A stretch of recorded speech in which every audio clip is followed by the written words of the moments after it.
sounds like you are working to address it, though. Yes, so I appreciate that. Let's get into the other piece of legislation. You can tell me if this bill has a number or anything yet, but we're talking about, there are two things, basically, two components that I see, even Mayor Weaver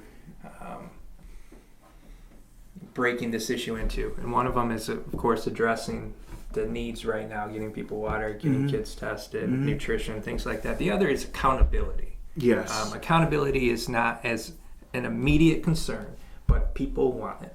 People want to see accountability. So you are introducing a bill that says the intentional manipulation or falsification of information in state reports would be punishable by up to 5 years in prison and a fine of up to $5,000. Is that correct? Yeah, and back to the point where you said is not just do people want accountability, they deserve it. Absolutely. They absolutely deserve accountability in this situation. And this bill doesn't have a bill number yet because I actually have not had a chance to introduce it yet because I went back and I worked on cleaning some stuff up. So I didn't just introduce it as a bill that had a lot of work to do. Sure. And I've been working with state employees as well to make sure that a mistake doesn't get in there. But what this would say is that if a state employee intentionally changed information on a report that they had to submit, and that information that they changed the outcome of the report to gain a satisfactory report, to make something look like it was okay, then that should be subject to a felony. And we figured up to 5 years. And to me, the fine wasn't that big of a part, but you always have to put a fine in there because I think that it's more about this is, in this situation, we don't know if it absolutely happened that it was not a mistake, that these employees changed that information on the test, but it looks awfully suspicious. And when we started to look into it, we found that there's a number of state laws out there that partially protect from this, but almost every single instance that these laws could be brought into play, the prosecutor would have to really stretch that law to incorporate it in there. And I said, we can't make our prosecutor have to bend the rules to prosecute somebody. I mean, we got to give him the exact tool. So rather than him stretch something this way to get it or stretch it this way, we're like, no, we're putting the law right here on each side of it. It's black and white. Easy to apply. If you change data on a report that changes the outcome, you are subject to a 5-year felony.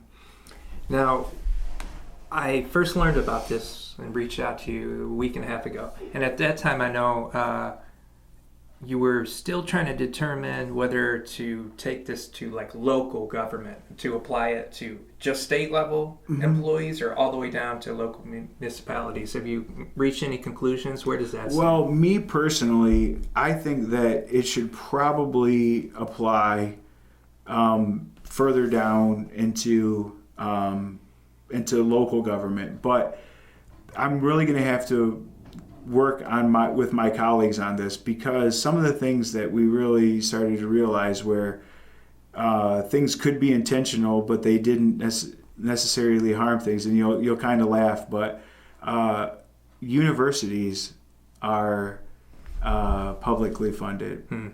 So if there's a report that a student's working on and he kind of cheats on it, should he go to jail for 5 years? So we've got to be so this is the part when you're making a law with heavy consequences, I mean, the kid shouldn't cheat, but should he go to prison for 5 years? Should the prosecutor be able to right, especially if the report was just a report that didn't have any meaning on, so you got to be very careful with the law because as legislators, we have a very, very